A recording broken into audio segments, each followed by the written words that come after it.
안녕하세요. 미래와 지속 가능한 삶, 세계의 자원과 지속 가능한 발전에 대해서 여러분들과 함께 살펴보도록 하겠습니다. 세계 자원 분포, 그 실태는 어떠할까? 이런 것들을 좀 살펴보도록 하겠습니다. 여러분들, 자원하면 어떤 자원이 떠오르시나요? 선생님은 석탄이라는 자원이 좀 떠오르는데, 그리고 석유도 좀 떠오릅니다. 석유도 떠오르고요. 네, 태양광 발전, 뭐 이런 것들이 좀 떠오릅니다. 그래서 이런 어떤 천연 자원들이 어떤 지역에 많이 분포되어 있고 그 소비 실태는 어떠한지 오늘 이 시간에 선생님과 함께 살펴보도록 하겠습니다. 자, 다음으로 넘어가세요. 오늘의 학습 목표입니다. 에너지 자원의 의미, 특성을 이해할 수 있다 이고요. 지구적 차원에서 사용 가능한 에너지 자원의 분포와 실태를 파악할 수 있답니다. 그러니까 사용 가능한 에너지, 아까 말씀드렸던 그런 자원들의 분포는 어디 있고, 소비량은 어느 쪽이 많고, 또 그 소비 실태는 또 어떠한지 살펴보는 시간을 좀 가져보도록 하겠습니다.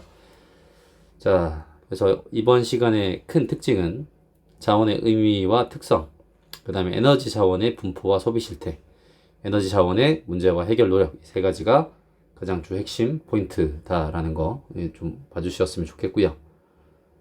자, 그 다음에 이제 지구의 야경 사진입니다. 지구의 야경 사진인데, 여러분들이 이 야경 사진을 좀 눈여겨 보셔야 될 것이, 이것을 보면 이제 어떤 나라들이 에너지를 많이 사용하고 있는지 혹은 적게 사용하고 있는지를 이제 판단해 볼 수 있는 어떤 기준이 됩니다. 그래서 이제 한번 볼 건데요. 자, 가장 에너지 사용량이 많이 두드러져 보이는 국가. 그렇죠. 미국이죠. 그렇죠. 미국이고요. 그 다음에 여기 유럽 지역입니다. 그리고 이제 인도 지역도 많이 사용하고 있고요. 그 다음에 중국, 그 다음에 우리나라, 그 다음에 일본도 많이 사용하고 있습니다. 근데 이제 문제는 여기 위쪽에, 우리나라 위쪽에 북한 같은 경우는, 굉장히 이제, 어때요? 다시 한번 보여드리도록 하겠습니다. 거의 불이 안 들어가 있어요. 네.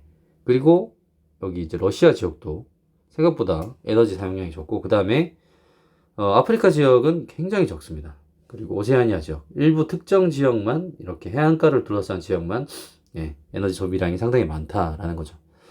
자, 이를 통해서 우리가 유추해 볼 수 있는 거 한번 가보도록 하겠습니다. 위 지도에서 맑게 보이는 곳과 어둡게 보이는 곳은 어디인지 쓰고 이런 차이가 나타난 이유를 이야기해 보자라고 되어 있습니다. 그래서 한번 여러분들 잠깐 멈춰 보시고요. 여기 한번 써보셨으면 좋겠습니다. 자, 밝게 보이는 곳은 미국 북동부죠. 그렇죠. 미국 북동부고요. 그 다음에 라틴 아메리카의 해안, 그 다음에 유럽, 인도의 어떤 인도 지역, 그 다음에 중국 북동부 지역, 우리나라, 남한, 일본 등이 있습니다. 자, 그래서 이렇게 살펴볼 수 있겠고요. 자, 이 발을 없애고 싶은데 미치겠네요 지금. 자, 안 들어가죠. 자, 어둡게 보이는 곳은 또 어디가 있겠습니까? 그렇죠. 캐나다 북부, 라틴 아메리카의 내륙, 아프리카 시베리아, 오스트레일리아, 북한 등도 추가를 해볼 수 있습니다. 자, 이런 차이가 나타난 이유는 이제 밝게 보이는 곳은 산업의 발달로 경제 수준이 높고요. 에너지를 많이 사용할 수 있으며 인구가 밀집한 지역이라고 볼 수 있습니다. 반면 어둡게 보이는 곳은 경제 수준이 낮겠죠. 에너지 사용이 어렵고 자연환경의 영향으로 인구가 희박한 지역으로 볼 수가 있겠습니다. 자, 이제 넘어가세요. 자원의 의미 가보도록 하겠습니다. 자, 자연 중에서 인간에게 유용하면서 어떤 기술적, 경제적으로 개발이 가능한 것이다라고 볼 수 있습니다. 뭐 우리가 자원하면 특히 이제 여러분들 우리 많이 떠올릴 수 있는 거 어떤 기술 자원, 경제적 자원으로 많이 생각할 수 있는 것이 에너지 자원이죠. 그렇죠. 에너지 자원입니다. 그래서 인간이 기본적인 생활을 유지하고 생산 활동을 하는 데 필요한 에너지를 얻을 수 있는 자원을 얘기하는데 석유나 석탄, 천연가스 등이 이에 해당하죠. 뭐 요즘에는 태양에너지, 이런 그린 어떤 에너지 산업도 상당히 많이 활용되고 있다는 사실 좀 기억해 두시고요. 자, 그리고 이제 여러분들은 이제 뭐죠? 여러분들은 자원으로 따지자면 또 이제 어떤 거죠? 에너지 자원은 아니고요. 여러분들은 훌륭한 인적 자원을 가지고 있으시다라는 겁니다. 자, 그래서 이렇게 좀 살펴봤고요. 자, 넘어가서 자, 자원의 특성이 있습니다. 자원의 특성이 있는데 이거는 이제 한번 여러분들이랑 한번 살펴보도록 할 건데 세 가지 특성을 꼭 잘 기억해 주셔야 되겠습니다. 여기서 중요한 특성은 자, 유한성. 그러니까 말 그대로 유한하다라는 거죠. 유한하다라는 거. 자원 매장량이 언젠가는 이제 고갈된다는 겁니다. 다른 펜으로 지금 바꾸고 싶은데 지금 디지털 좀 늦둥이여가지고 이게 지금 바꾸는 게 상당히 힘듭니다. 여러분들 일단 이해해 주시고요. 드디어 바꿨어요. 아, 박수 한번 주시고. 아, 재미 수업하기 힘드네요. 아, 자, 화이팅! 언젠가는 고갈된다라는 거. 아, 이 색깔이 나왔을 때 너무 기뻤습니다. 자, 그 다음에 편제돼 있다. 지구상에 고르게 분포하지 않아요. 특정 지역에 편중돼 있다. 아, 이거는 좀 정말 좀 선생님 한숨이 좀 섞여 나오는데 우리나라에 살던 공룡들은 다 어디 가서 죽은지 모르겠습니다. 다 중동 가서 죽은 것 같아요. 좀 우리나라에서 좀 많이 공룡들이 죽어줬으면 어땠을까요? 우리나라의 또 어떤 역사가 상당히 바뀌지 않았을까? 여러분들 중동 지역 아주 석유 부자 나라를 가보시면 볼 수 있는 현상이 어떤 현상이 있냐면 자동차를 그냥 버리고 갑니다. 근데 그 자동차들이 어떤 자동차들이냐면 여러분들 잘 알다시피 뭐 람보르기니, 그 다음에 뭐 벤츠, 아우디, BMW 이런 것들을 그냥 버리고 간대요. 그 얘기는 자원이 너무나도 많기 때문에 굉장히 많은 혜택을 보고 있는 사람들이 정말 많다라는 겁니다. 근데 우리나라는 대신에 천연 자원은 부족하지만 인적 자원은 상당히 강국이라는 사실. 그리고 석유는 나지 않지만, 그러니까 이 얘기를 해주고 싶어요. 우리나라의 원유는 나지 않지만 원유를 수입을 해서 석유 제품을 만드는 데 있어서는 우리나라가 정말 단연 어떤 독보적인 어떤 위치에 있다. 독보적인 위치까지는 아니고 굉장히 이제 산업 구조로 따졌을 때 굉장히 조금 뭐라 해야 될까요? 높은 어떤 위치를 점하고 있다라고 보시면 되겠습니다. 자, 제 생각대로 지금 펜이 안 바뀌어가지고 또 상황하고 있는데 일단은 하나로 가겠습니다. 자, 그 다음에 가변성인데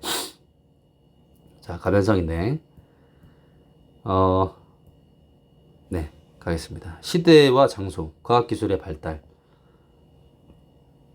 사회 문화적 배경 등에 따라서 자원의 가치가 변한다라는 거죠. 예전에는 석유라는 자원보다 석탄의 가치가 훨씬 더 뛰어났습니다. 근데 요즘에는 석유의 어떤 비중, 그리고 석유에서 지금 교과서에서는 사라졌는데 원자력 얘기도 많이 할 거예요. 원자력도 소량으로 굉장히 많은 에너지를 또 만들어낼 수 있습니다. 요즘에는 정부에서 추진하고 있는 그린 뉴딜 산업, 이런 순으로 자원의 어떤 가치가 변화되어 가고 있다라는 거죠.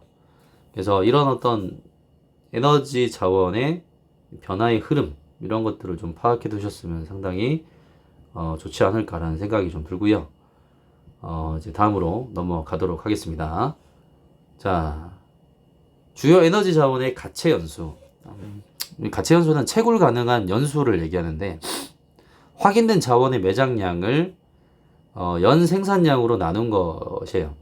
그래서 앞으로 몇 년간 자원을 더 채굴할 수 있는가를 살펴본 건데 석탄은 아직 114년을 더 사용할 수 있습니다. 그 다음에 석유는 51년, 천연가스는 53년이죠. 그러니까 이제 뭘 해야 될까요?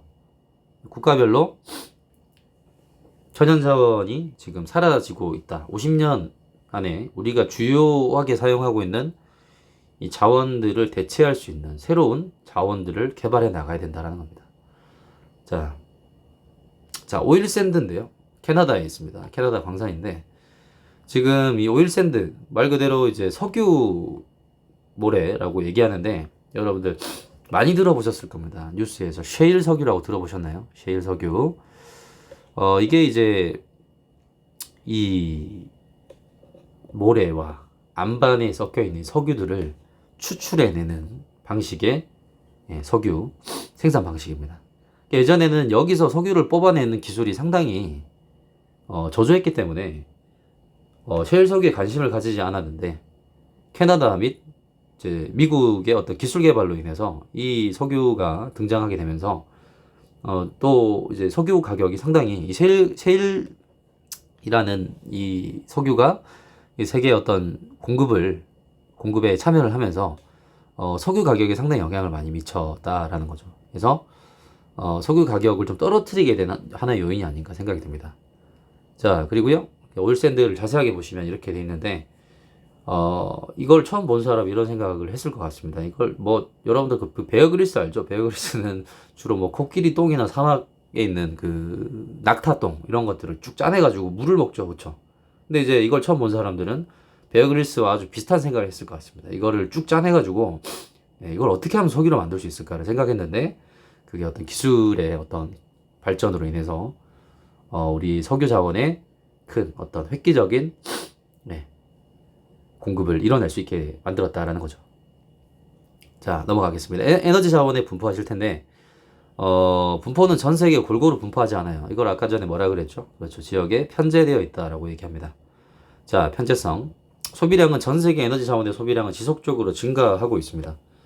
인간의 욕심과 어떤 그렇죠.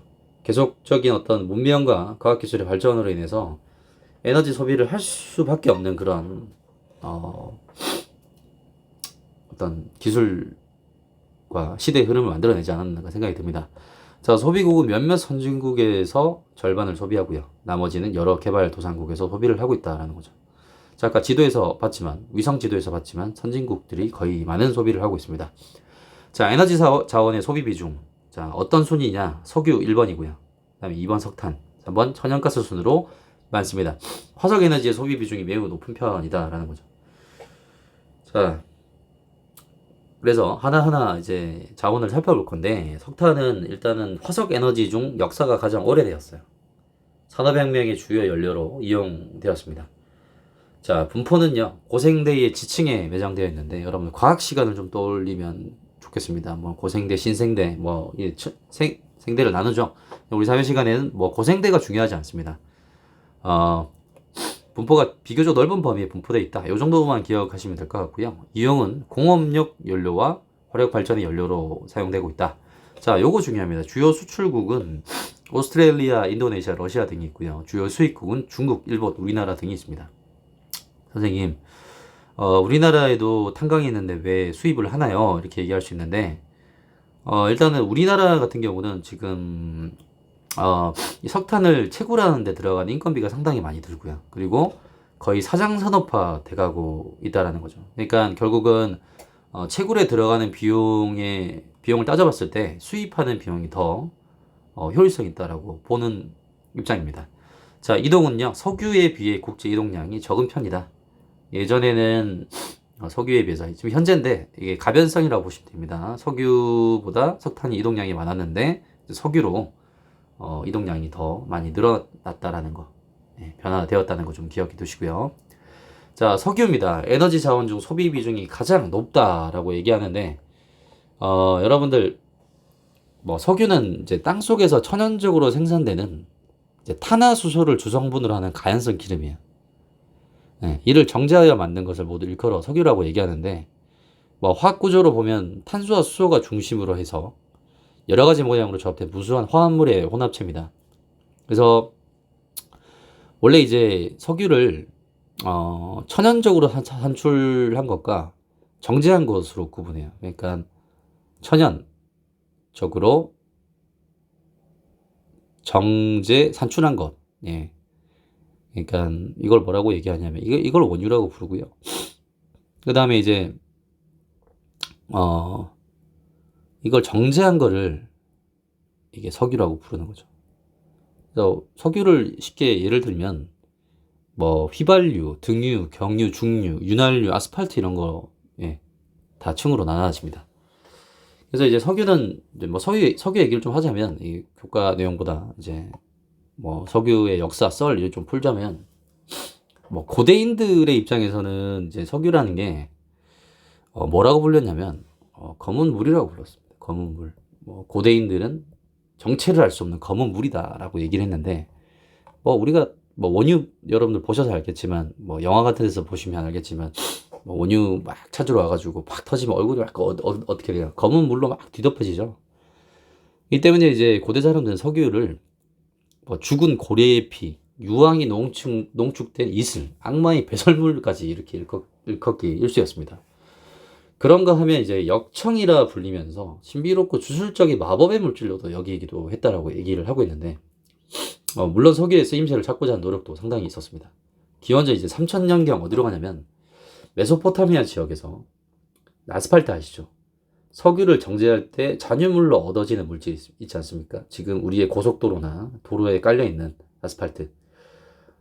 이런 것들을 재료로 고대 메소포타미아 지역에서 조각상을 만들거나 건축물의 접착제로 사용한 기록이 남아있습니다. 그리고 고대 이집트에서는 아스팔트를 미라를 싸는 천으로 사용하는가 하면 석유를 상처에 발라서 피부약으로 사용하기도 했답니다. 복통이 있는 사람에게 빵에 석유를 묻혀 설사제로 먹이기도 했다고 하고요.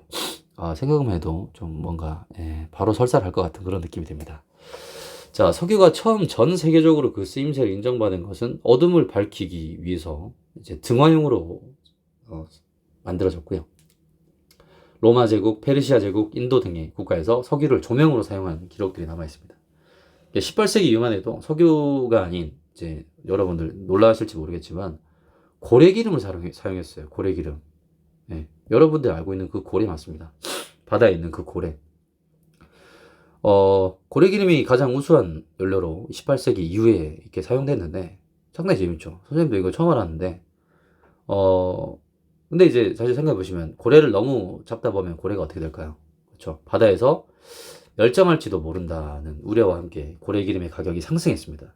이로 인해서 대체 연료를 모색하게 됐는데 이때 이제 원유가 이제 얻어지는 이제 등유가 등화용으로 우수하다는 사실이 알려지면서 19세기 말에는 등유 램프가 전 세계에 크게 보급됐다라고 얘기를 하고 있습니다.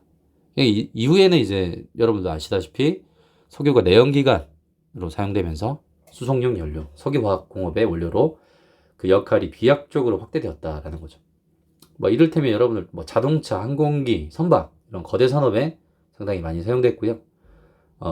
1930년대 이후부터 석유화학 산업이 본격적으로 발전하게 되었다라는 겁니다. 예. 그러니까 이제 이 검은 물이 이제 뭘로 바뀌었다? 검은 황금으로 바뀌었다라는 거죠. 우리나라에 이거 났었으면 어떻게 됐을까요? 사실 뭐 옛날에 이런 얘기를 많이 들었었습니다. 선생님 때는 우리나라가 저기 중동 지역에 나는 석유 자원만큼만 원유가 나왔다면 이렇게 공부를 열심히 하지 않아도 된다 이런 얘기를 하기도 했는데 또 이제 아까 전에 우리 50년 뒤를 생각해 보신다면 지금 석유가 많아서 그 자원을 가지고 막 자만에 빠져 있는 국가들이 오히려 나중에는 경제적인 위기에 봉착할 수도 있다는 거죠. 자, 이제 계속 가겠습니다. 신생대 제3기 분포인데 제3기 배사구조 지층에 매장돼 있다라는 건데 배사구조는 나중에 이제 그림으로 좀 보여드릴 건데 뭐 일단 퇴적 지형입니다. 퇴적 지형 먼저 알죠, 여러분들. 퇴적돼서 쌓이는 거예요. 근데 이제 이렇게 쭉쭉 쌓이다가 이게 평평하게 이렇게 쌓이다가 나중에는 이게 집안의 어떤 압력에 의해서 이렇게 어떻게 되냐면 지층이 구부러집니다. 그런 구조를 배사구조라고 얘기를 하는데 세계 매장량의 절반이 서남아시아 페르시아만에 분포를 하고 있어요. 여기에서 가장 유명한 국가가 어디 있습니까? 그렇죠. 이란이라는 국가죠. 자, 이용 수송용 연료, 산업용 연료, 화학공업의 원료로 사용되고요. 주요 수출국 사우디아라비아, 러시아, 아랍에미리트 등이 있습니다. 자, 뭐 아까 전에 선생님이 이란 얘기를 했는데 사우디아라비아도 역시 서남아시아 페르시아만에 분포를 하고 있다. 아랍도 마찬가지고요. 그래서 이제 사실 주요 소비국을 보시면 유럽, 미국, 아시아의 공업국가 등이 있습니다. 우리나라도 상당히 많이 소비를 하고 있고요. 자, 이동은 편제성이 커서 국제 이동이 활발하다라고 돼 있죠. 그렇죠. 석유 아까도 말씀드렸다시피 공룡들 다 어디 가서 죽었는지 모르겠습니다. 우리나라에 제발 공룡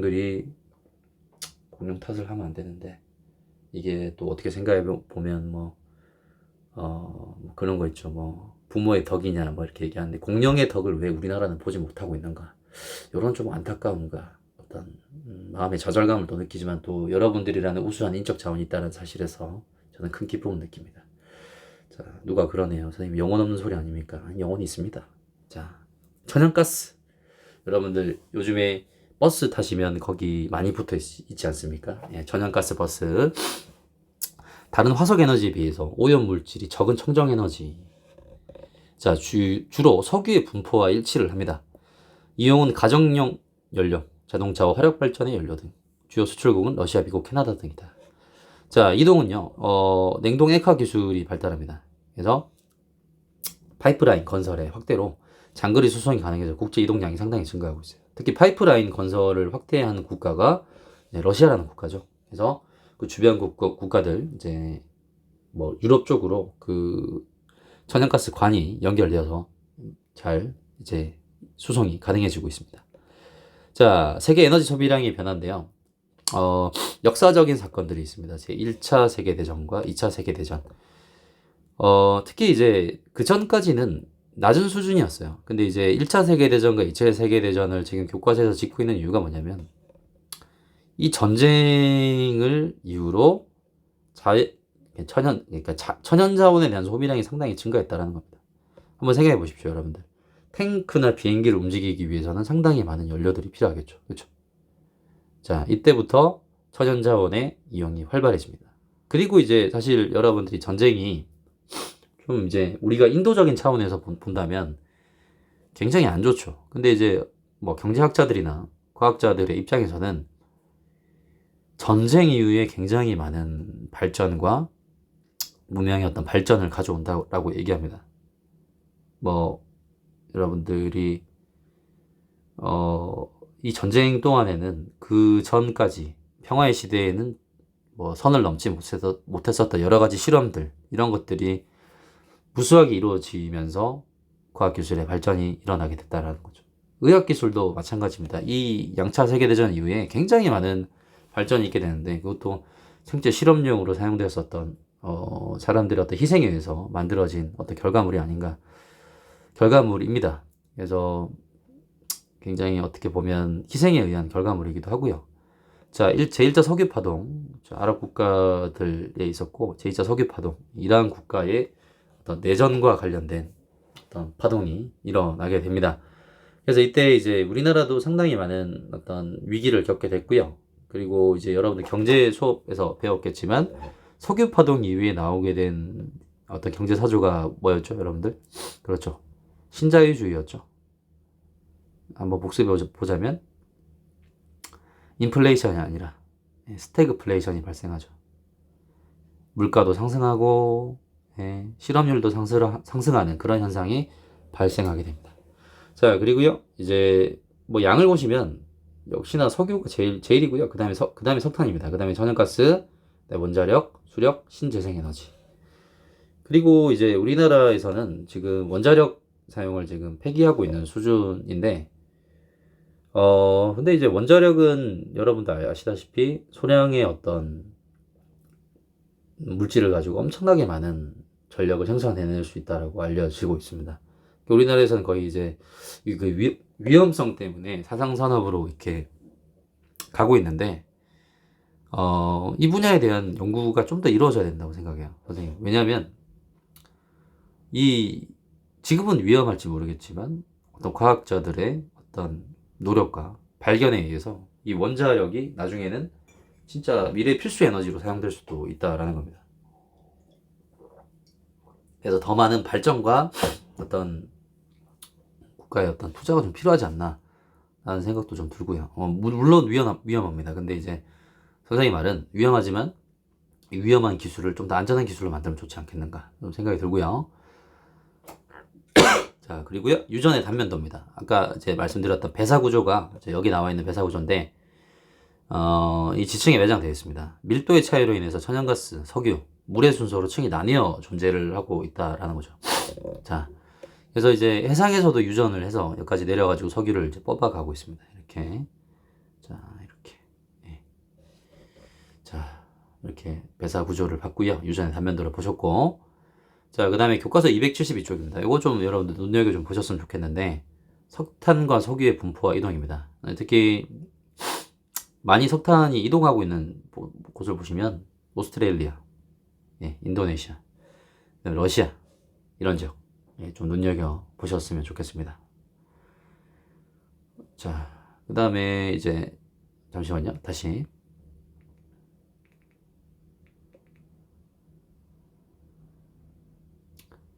자, 잠시만요. 자, 석탄으로 다시 가겠습니다. 석탄의 총 생산량이 가장 많은 곳은 중국이고요. 미국, 인도네시아, 러시아, 남아프리카 공화국 등이 있고, 석탄의 수출량입니다. 그러니까 뭐 이제 생산량과 수출량이 좀 다를 수 있는데, 뭐 생산량이 많다라는 건 자국에서 사용하는 양이 많다라는 거겠죠. 자, 수출량은 오스트레일리아 1위, 인도네시아 2위, 그다음 러시아, 콜롬비아, 남아프리카 공화국, 미국, 기타 등등이 있습니다. 자, 석탄의 수입량이 있는데 인도, 중국, 일본, 한국도 이제 네 번째 순이고요. 독일, 그다음 터키, 영국 등등이 있고 나머지 기타 등이 있다라는 겁니다. 이렇게 따진다면 우리나라가 네 번째 수입량으로 네 번째입니다. 그러니까 아직도 석탄을 이용하고 있는 곳이 많다라는 겁니다. 자, 그리고요, 석유의 생산과 이동인데 석유의 생산량, 총 생산량이 가장 많은 곳은 사우디, 미국, 러시아, 그다음에 캐나다, 이라크, 중국이죠. 중국과 이란, 이라크, 이란, 기타 등등이 있다. 자, 석유의 수출량, 사우디, 러시아, 아랍에미리트, 나이지리아, 이라크, 캐나다, 기타 등등이 있다. 그래서 또 이제 수입량을 보시면 미, 중, 인도, 일본, 대한민국, 독일, 에스파냐 등등이 있습니다. 또 이게 또 재밌는 것이 미국은 생산량도 많지만 또 어때요? 수입량도 상당히 많아요. 그만큼 에너지 소비량이 많다라는 겁니다. 자, 뭐 이렇게 지도도 한번 보시고요. 여기 아까 여기 페르시아만 지역의 이 나라들 잘 한번 보시고, 사우디, 뭐 이란 이런 나라들 잘 한번 눈여겨 보셨으면 좋겠고요. 러시아에서도 많이 좀 생산되고 있습니다. 미국도 많고요. 미국도 많이 생산하고 있다라는 거. 그리고 또 미국은 또 생산량도 많지만 아까 전에 얘기했지만 수입량도 상당히 많다라는 거 좀 기억해 두셨으면 좋겠습니다. 자, 자료 1에서 석탄의 주요 생산 지역과 소비 지역 우리 다 살펴봤죠? 중국, 미국, 인도, 오스트레일리아, 인도네시아, 러시아, 남아프리카 공화국 순이다. 주요 소비 국가 인, 중, 일, 한국, 독일 등 주요 공업이 발달한 국가다. 석유의 주요 생산 지역과 소비 지역. 자, 아까 살펴봤듯이 사우디, 미국, 러시아, 캐나다, 중국, 이라크 순이다. 석유의 주요 소비 미, 중, 인도, 일본, 대한민국 등 주로 공업이 발달한 국가. 자, 자료 1, 2에서 석탄과 석유의 이동의 차이점 비교해보자. 한번 비교를 해보도록 하겠습니다. 이런 거 좀 중요합니다. 여러분, 고차 사고력인데요. 석탄은 석유에 비해서 국제적 이동량이 적다. 그렇죠? 왜냐하면 석탄은 생산지에서 소비되는 경우가 상당히 많습니다. 그리고 석탄이 매장되어 있는 지역이 비교적 넓게 분포하는 편이기 때문이다 라고 얘기하고, 반면은 석유는 편제성이 크다, 석탄의 편제성이 작다, 이렇게 생각해 보시면 되겠습니다. 자, 자원의 생산지와 소비지가 일치하지 않을 경우 발생할 수 있는 문제점을 발표해 보자. 어떤 문제점이 생길 수 있을까요? 자, 포즈 버튼을 좀 눌러보시고요. 한번 생각을 해보신 다음에 들어보셨으면 좋겠습니다. 자, 자원의 분포는 한정적입니다. 이를 필요로 하는 곳은 많기 때문에 자원의 국제적 이동은 필연적이라고 얘기를 합니다. 특히 일상생활에 매우 중요하게 쓰이는 에너지 자원을 몇몇 국가에서만 생산하는 경우 그 생산국에서는 자원의 가격을 매우 높게 책정하여 이득을 취득하고자 할 것이다 라는 거죠. 아까 우리가 봤듯이 석유파동 같은 거 생각해 보시면 되겠습니다. 이와 같이 지역적으로 편제된 자원을 보유한 국가가 자국이 보유한 자원에 대한 권리를 강화하여 전략적 무기로 사용하는 경향을 자원민족주의라고 얘기를 하죠. 그래서 이런 자원민족주의로 인해 에너지 자원의 개발과 확보를 둘러싸고 국가 간의 갈등이 발생하기도 한다라고 얘기를 하고 있습니다. 그래서 이제 예전에 이제 뭐 그런 얘기들을 많이 얘기합니다. 뭐 이라크 미국이 침공을 했을 때 실제로 이제 여기 생화학 무기가 있었다라고 해서 들어갔는데 실제로 생화학 무기가 없었다고 이제 발표를 했고, 이제 미국과 좀 시각이 다른 여러 국가에서는 이런 천연 자원을 노려서 들어간 전쟁이 아니었나라고 얘기하기도 하고 있습니다. 그래서 이런 것들이 전쟁까지 일으킬 수 있다라는 거. 예. 자, 에너지 자원의 문제와 해결 노력이 있습니다. 문제는 뭐냐? 에너지 자원의 고갈, 부족 문제인데, 갈등들도 아까 전에 얘기했었습니다. 채굴 조건의 악화. 우리나라 같은 경우는 석탄, 탄광에 대한 채굴 조건이 악화되고 있고요. 불안정한 가격, 자원의 생산지와 소비지의 불일치. 그래서 자원의 민족주의를 유발할 수 있고 환경오염 문제가 생길 수 있습니다. 생물종이 감소할 수 있고 지구온난화 현상이 생길 수도 있다. 자, 그럼 자원 문제 해결 노력은 신재생 에너지 개발이 필요하겠죠. 보급을 확대하면 좋겠습니다. 풍력이라든지 수력이라든지 태양광 이런 어떤 발전이 있었으면 좋겠고요. 에너지 자원의 효율적 이용 기술 개발이 필요하다라는 겁니다. 아까 봤지만 이제 셰일 석유, 예. 아까 이제 모래에서 채취할 수 있는 이런 기술들. 자, 석유 개발에 따른 환경 오염입니다. 에콰도르. 이 보시면 이렇게 색깔이 이렇게 있는데 선생님 이게 어렸을 때 이게 무지개인 줄 알았어요. 이게 무지개인 줄 알고 이제 친구들한테 와 무지개다라고 얘기했는데 이게 뭐 어떻게 보면 물과 섞이지 않는 성질을 보여주면서 여러 가지 층으로 이제 분리되고 있는 이런 모습을 보여주고 있습니다. 사실 안 좋고요. 이게 뭐 여러분들이 잘 아시다시피 우리나라에 원유를 싣고 오던 유조선들이 상당히 많이 이렇게 유조선이 한 번은 그 태안반도였나요? 그쪽일 거예요 아마. 그래서 거기 많이 돼가지고 많은 오염도 있었습니다. 우리나라도 이제 그걸로 인해서 상당히 많은 거기 바다 자원들, 생물들의 어떤 위기가 있었고요. 자, 이 가파도 에너지 자립성입니다.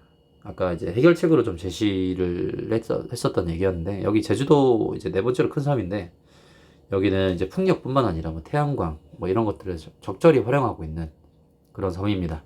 이런 섬이 많아졌으면 좋겠고요. 그 다음에 홍천 친환경 에너지 타운입니다. 이제 홍천은 상당히 이제 폐기물이 많이 밀집되어 있는 곳이었는데 여기는 악취가 나는 도시로 상당히 유명했습니다. 근데 이제 여러분들이 이제 잘 아실런가 모르겠지만 이런 어떤 폐기물로도 에너지를 만들 수 있습니다. 그래서 예전에 선생님 극한 직업에서 봤는데 이런 폐기물들 특히 뭐 여러분들이 아시다시피 음식물 에너지도 역시 나중에 에너지로도 이제 활용이 가능하다라는 거 좀 기억해 두셨으면 좋겠습니다. 그런 어떤 에너지 타운이 만들어졌고요. 이제 뭐 폐기물이 곧 에너지로 전환되는 그런 타운이다라고 생각해 보시면 되겠습니다. 자, 1번 가겠습니다. 인간이 기본적인 생활을 유지하고 생산 활동을 하는데 필요한 에너지를 얻을 수 있는 자원을 뭐라고 얘기한다? 자, 에너지 자원이라고 얘기를 하고요. 2번 자원의 고갈 및 부족과 편제성, 채굴 조건의 악화, 불안정한 가격 등으로 뭐가 발생합니까? 자원 갈등이 발생하기도 하죠. 그렇죠? 자, 3번에 1번 자원은 지구상에 고르게 분포합니까? 아니죠. 자원의 편제성 일부 지역에 상당히 많이 밀집되어 있습니다. 아까 어디라고 그랬죠? 페르시아만 부근이라고 그랬죠? 자, 이번 자원의 가치는 과학기술의 발달과 사회 문화적 배경 등에 따라 변화한다. 그렇죠. 네. 뭐라고 얘기했습니까? 가변성이라고 얘기했었죠. 세 가지 잘 좀 기억해 두셨으면 좋겠고요. 3번 천연가스는 다른 화석 에너지에 비해 오염물질의 배출량이 적어 청정 에너지라고 불린다. 그래서 이거 잘못됐습니다. 동그라미고요. 이게 X 아닙니다. 이거 잘못 넣었네요. 선생님이 동그라미입니다. 천연가스는 다른 화석 에너지에 비해서 오염물질의 배출량이 적습니다. 그래서 청정 에너지라고 불린다고 아까 우리가 배웠고요. 자, 그래서 오늘 이렇게 해봤습니다. 미래와 지속 가능한 삶, 세계의 자원과 지속 가능한 발전 했고요. 다음 시간에 지속 가능한 발전을 위하여라는 부분을 해보도록 하겠습니다. 오늘 고생 많으셨고요. 이제 꺼야 되는데 이게 안 올라오네요. 자, 오늘 고생 많으셨습니다. 재미 수업 여기서 마무리하도록 하겠습니다. 감사합니다.